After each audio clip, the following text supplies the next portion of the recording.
warahmatullahi wabarakatuh. Salam sejahtera bagi kita semua. Semoga kita semua dalam keadaan sehat walafiat. Perkenalkan, kami dari kelompok 2 dari seksi 04 di sini akan mempresentasikan hasil diskusi kami tentang tantangan Pancasila sebagai ideologi negara yang beranggotakan saya sendiri, Isra Minti Setia, dan rekan saya Roza Putri Mawarti dan Felia Afrilioni. Dengan dosen pengampu mata kuliah ini yaitu Ibu Huma Magridoni Holing SPD MPD.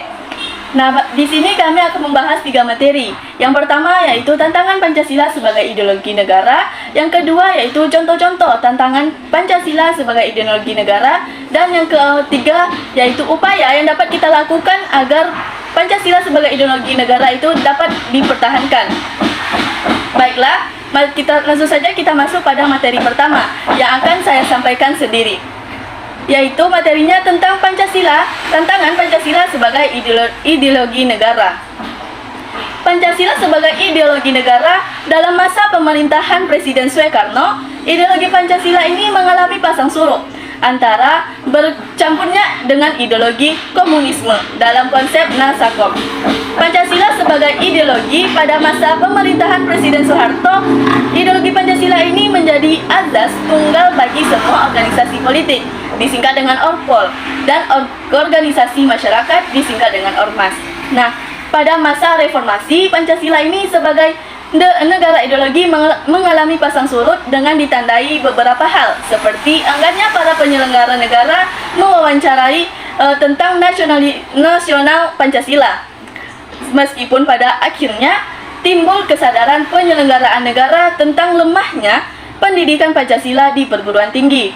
Nah, dan pada era globalisasi, menentang Pancasila sebagai ideologi negara adalah banyaknya alternatif ideologi melalui media informasi yang mudah dijangkau oleh seluruh bangsa, seperti radikalisme, ekstremisme, serta konsumerisme. Tantangan selanjutnya yaitu adalah eksklusifme sosial yang berkaitan deras dengan arus globalisasi yang mempengaruhi mengarah ke menguatnya kecenderungan politisasi identitas, gejala polarisasi dan fragmentasi sosial yang berbasis SARA. Selanjutnya yaitu unsur-unsur yang mempengaruhi tantangan terhadap Pancasila sebagai negara ideologi, meliputi faktor eksternal dan faktor internal. Adapun faktor eksternalnya yaitu yang pertama, pertentangan ideologi antara negara-negara superpower antara Amerika Serikat dan Uni Soviet. Yang kedua yaitu menguatnya isu kebudayaan global yang ditandai dengan masuknya berbagai ideologi asing dalam kehidupan berbangsa dan bernegara. Yang ketiga yaitu meningkatnya kebutuhan dunia sebagai akibat pertambahan penduduk dan kemajuan teknologi. Adapun faktor internalnya yaitu yang pertama, pergantian rezim yang berkuasa melahirkan kebijakan politik yang berorientasi pada kepentingan kelompok. Yang kedua yaitu penyalahgunaan kekuasaan atau korupsi yang mengakibatkan rendahnya kepercayaan masyarakat terhadap rezim yang berkuasa sehingga kepercayaan terhadap ideologi menurun drastis. Nah, dengan tantangan Pancasila yang semakin kuat ini, diharapkan generasi bangsa mampu menjaga dan mempertahankan Pancasila sebagai ideologi negara. Generasi mengamalkan nilai-nilai Pancasila dalam kehidupan kita sehari-hari. Sekian materi dari saya tentang tantangan Pancasila sebagai ideologi negara. Selanjutnya yaitu contoh-contoh tantangan Pancasila yang akan disampaikan oleh teman saya yaitu Roza Putri Mawarti. Kepada Roza, saya persilahkan. Nilai-nilai dalam setiap butir Pancasila harus dijadikan sebagai pedoman dalam kehidupan bernegara. Contohnya, pada penerapan sila pertama, ketuhanan yang Maha Esa, dapat kita contohkan seperti mendukung kebebasan beragama bersama, menghargai agama orang lain dan berperilaku sesuai agama yang dianut, dan saling toleransi terhadap masing-masing pemeluk agama. Selanjutnya, pada contoh sila kedua, yaitu menghormati semua orang, tidak membeda-bedakan orang lain, dan menegur jika kita menemukan sesuatu yang salah. Contoh penerapan sila ketiga yaitu yang pertama, mengutamakan kepentingan bersama dan tidak membuat apalagi memperpanjang jika terjadi suatu konflik. Contoh dalam penerapan sila keempat yaitu dengan berani melakukan musyawarah, mengeluarkan pendapat, dan menerima pendapat orang lain.